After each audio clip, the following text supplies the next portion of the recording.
What's up, Nick? You're going to say something? Oh, he tried to buy a Pokemon card off of Zito. He did. What? Right. Yeah, I have a Charizard. You want to try to buy it off me? How much? What the fuck is going on?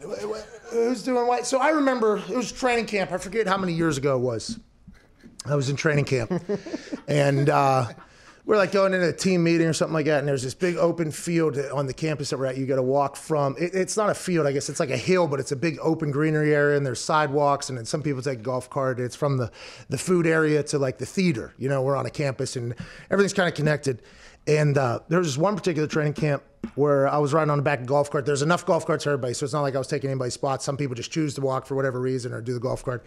I'm incredibly lazy, so I just hopped on the back of a golf cart. I always sat on the back, by the way, because I enjoyed the potential conversations with people that were potentially on other golf carts or anything like that. So always sat in the back, and you had more leg room, you know what I mean? It was just like, nice. And if we hit anything cool, and if you're driving by somebody that potentially, you know, you want to stop, you can just hop off. Yeah. Or if not, it's like, oh, I can't, because they're driving. You know, it's like the perfect spot.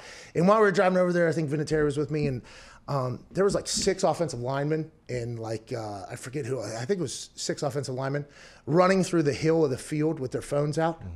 And one of them was almost late for the meeting that we had there or whatever. And he just like came in big smile on his face, like almost got congratulated. And walked. They're playing a fucking Pokemon Go game. Oh yeah, of course. I thought our team was potentially going to go 0-16. That our fucking offensive linemen were chasing around Gokus. Is that what it is? Yeah, Meowth. Who's? Meowth. Mewtwo's. Out there in there, they're holding their goddamn things. They're Hadouken. They're holding the things. They're chasing them. They're doing this whole thing. I'm like, we got offensive fucking linemen doing that. And it wasn't like our starters or whatever. It was like a group. I was like, we're going to lose every single game.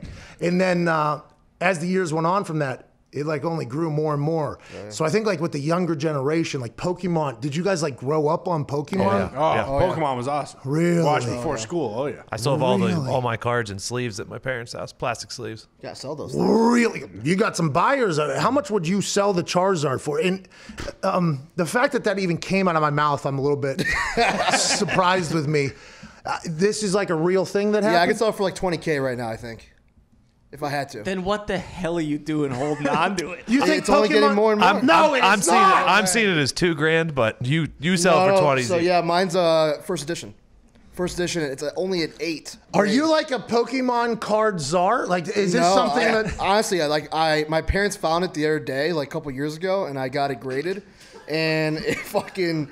Now it's worth a lot of money. I just kept it in there. So Lefko here's like a... I don't know how Lefko heard about this. So there's rumblings through the Pokemon card community. It's like, hey, there's this guy over in Indy. Yeah. His parents in Chicago who might be billionaires. They opened up the closet. They opened up a shoebox and he found $20,000 and Lefko and the rumblings of the Pokemon community. Who is that guy? We got to find out who it is. Jose Perez. Insane. Who the fuck is a Jose Perez? And then they start diving down. Oh, meat sweats guy. So you, like, people... knew that you had to Charizard? I honestly have no idea. I got it graded, so unless you get put in a list right away, once it gets graded, but I don't know how he would find out about that at all. Good for Lefko about to pull the trigger on that. Yeah. Lefko, friend of the show. He's got his ear to the ground in the Pokemon community, too. You got to respect that. You should see, though, they like boxes unopened from back in like 91, 92 sell for $200,000 because there's a chance to who?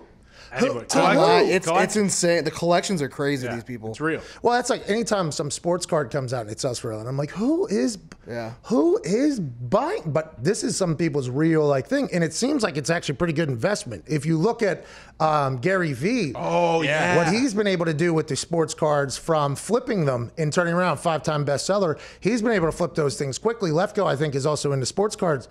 That is it seems like its own like investment operation. Yeah. You know what I mean? It feels like it's like stocks. It's like the long con though. You have to like obviously I was a kid and just got it, but like people like actually go out and buy these humongous packages for no reason. It's not a long con. Okay.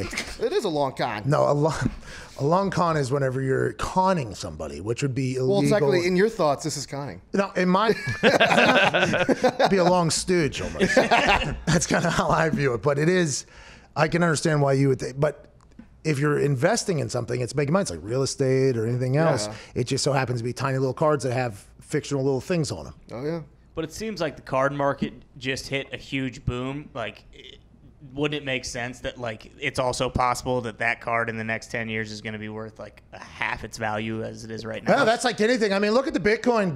I mean, the boom and bust of the Bitcoin. And here, is this what yours is right here? Is this the first edition Shadowless Charizard Pokemon first base set? But mine's what's the grade on top there? Oh Jesus! actually- First edition. Yeah, it's only a 4. I think it's like. Yeah, it's number 4. Number 4 of I would assume. Oh no, it's a 10, but it's a not a 10. first. Oh, it is a first edition. This is also a shadowless. Well, listen, if he's offering you 20 grand, you sell that thing right now. You know, because you're getting $8,000 to whatever this thing is saying it's worth, and I assume Charizard's not going up, and that might be a cold take in 15, 20 years. Yeah. I'm going to say it right now.